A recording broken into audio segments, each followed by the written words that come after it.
Hey everyone, welcome back to my channel. I'm Michelle and today I have another book for you all, and in today's video I'm going to be reviewing Some Kind of Happiness, and it is by Claire LeGrand. Before we get into this video, if you haven't already, make sure you subscribe, hit that notification bell and that like button, and let's start talking about this book. So the main protagonist of this book, her name is Finley, and Finley is an only child and she really likes being alone. She likes the silence. She doesn't really like talking to people. She's an introvert and she loves journaling. She loves doing that a lot. But recently she's been having these so-called nightmares. That's what her parents call them. But she knows that it's not a nightmare because she's had nightmares before, but like this is nothing like a nightmare.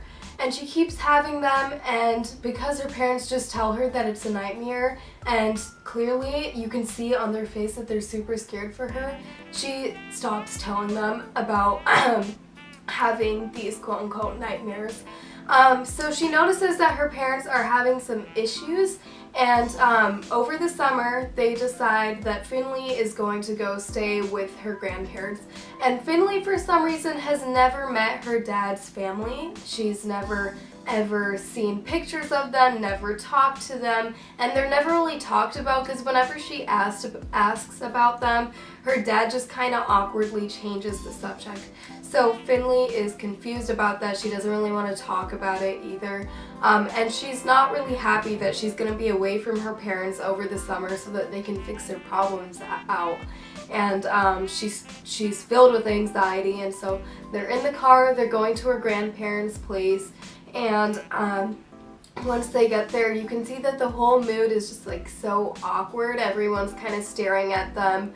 Nobody has seen her dad or her mom or her in ever, and they haven't seen her dad in a really long time. So I think they don't know what to say. They don't really know what to do.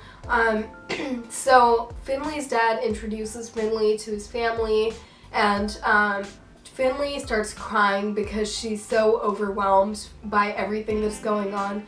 She's not going to be seeing her parents for a while, and also she's kind of staying in a stranger's house because she doesn't know anything about her dad's family. So Finley's grandparents show her her room, and she kind of stays in there, and her parents don't even stay for dinner. They leave, give her a hug, and before her dad leaves, he tells his dad that to take it easy on poor Finley, who is still feeling really overwhelmed. And right away at dinner, her aunts are already kind of talking trash about her dad, how he didn't stay for dinner, how he always said that he always has been distant from the family, how he doesn't like them at all, just how he's not really a good person. And Finley is not used to being at a table eating dinner with such a big family, and there are so many utensils she doesn't know which one to use. And she uses the wrong one, and and not only that, but she starts eating before her grandma sits down. And for some reason in this house it's a rule that her grandma has to sit down and start eating before everyone else can start eating. And so she didn't know that. She makes two mistakes, and now she just feels even more overwhelmed and even more awkward. And when she finishes dinner, she runs upstairs and locks herself in her room and doesn't come out, and that is really what's going on. She's trying to find herself. She's trying to understand why her dad never introduced her to his family. And one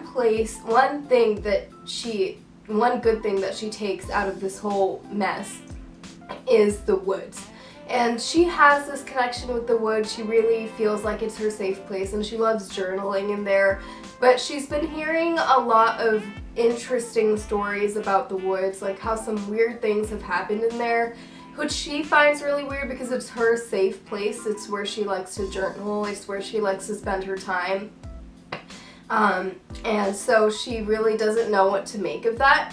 But then she starts noticing really weird things happening, and she realizes that the stories about the woods that are called Everwood, something is really weird about them, something is really off about them, and she has to save the town. She has to figure out how to stop what's going on with the woods, how to find out what is causing this problem that's happening in the woods.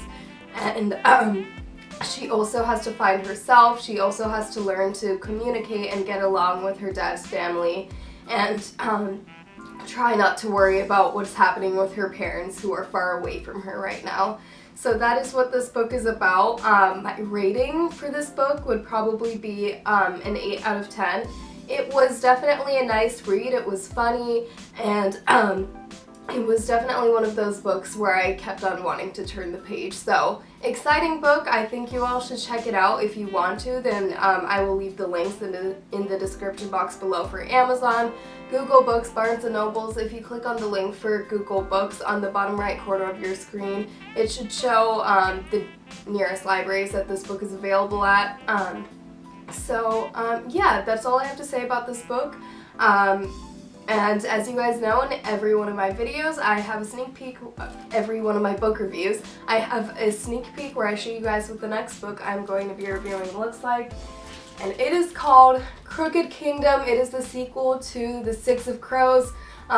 Some of you might have been waiting for this. I'm so excited to be reviewing this book for you all. It's by Lee Bardugo, and if you guys want to check out that book review, then make sure you check out my page. I post every Sunday, and I will see you guys next Sunday with another video. Bye guys!